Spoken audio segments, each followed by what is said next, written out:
We hear in the news almost every week about a new celebrity going to rehab, getting busted, or maybe even dying from drugs.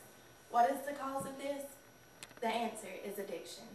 Addiction is becoming dependent on something that is psychologically or physically habit-forming. The three types of addiction are positive, neutral, and negative.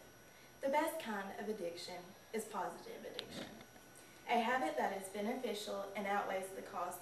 An example of that is jogging, working out, meditating, and being healthy.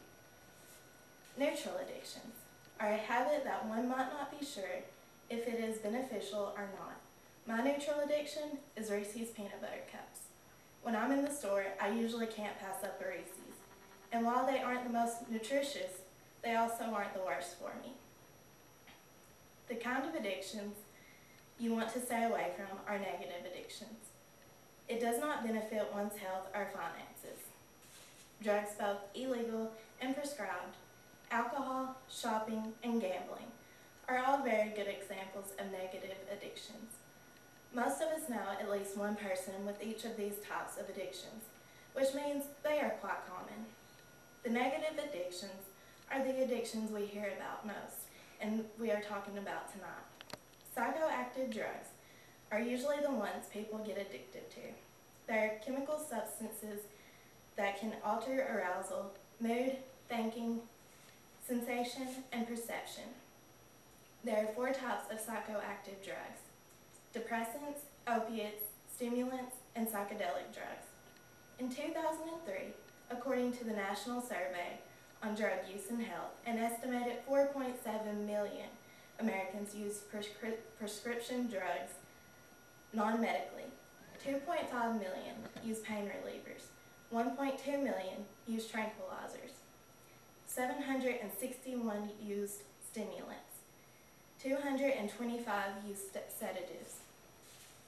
In 2000, 43% of people who ended up in the hospital emergency rooms from drug overdose, nearly half of those were for misusing drugs.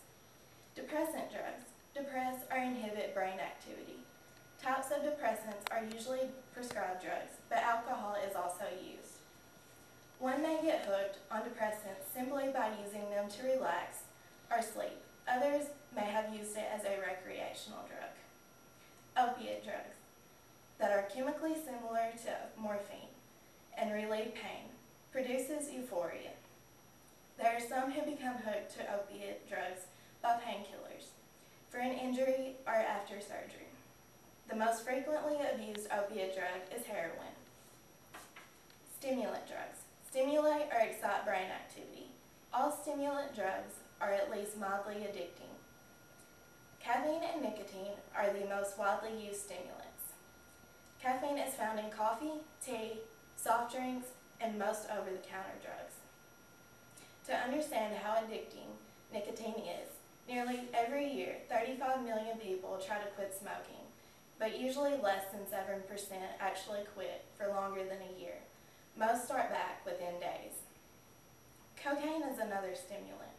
Approximately 33.7 million Americans 12 and older have tried cocaine at least once in their life. In 1988, about 300,000 infants were born addicted to cocaine. Psychedelic drugs distort sensory perception, alter moods, and affect thinking. Psychedelic means mind manifesting. Marijuana is a psychedelic drug.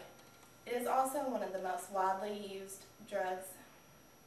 The THC in marijuana hits the brain in less than 30 seconds at high doses. Marijuana can sometimes produce sensory distortion that resembles a mild psychedelic experience. All of these drugs have different side effects, but all are harmful to your mind and body, especially after you get hooked. Prolonged use of amphetamines or cocaine can result in stimulant-induced psychosis, such as schizophrenia-like symptoms, have developed auditory hallucinations, and paranoid ideas. Marijuana has been shown to interfere with learning and memory. By age 18, almost 12% of all young people are illicit drug users, says U.S. Substance Abuse and Mental Health Service Administration. addicts are not the only ones suffering. Usually behind every addict is family members, loved ones, and friends who have to watch the addict, who will not stop at any cost to get their drug. Drugs can change someone who used to be fun-loving and social into someone who now might lock themselves in their rooms or hardly ever socialize.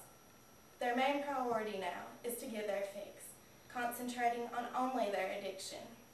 It's the only thing they care about. Denial. Many addicts dismiss the fact that there is a problem. I think most of us have been in denial at one time in our life. Maybe not about something as serious as addiction, but denial is an addict's biggest problem.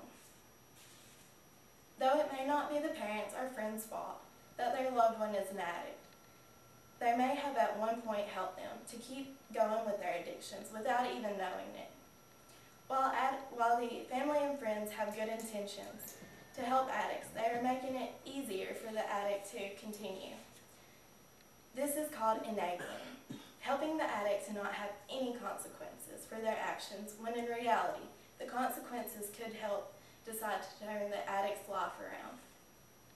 Rock bottom is usually used to describe a point in which the addict realizes that there is a problem and needs help. Rock bottom is usually always different for each individual. One person may have been kicked out of their house, had their kids taken away, or been put in jail. But whatever it is, after an addict comes to this realization, the next step is to seek help from a rehabilitation facility and support groups. Now, you know a little about the 3 different types of addictions and different types of drugs and what harm they cause. Very good job.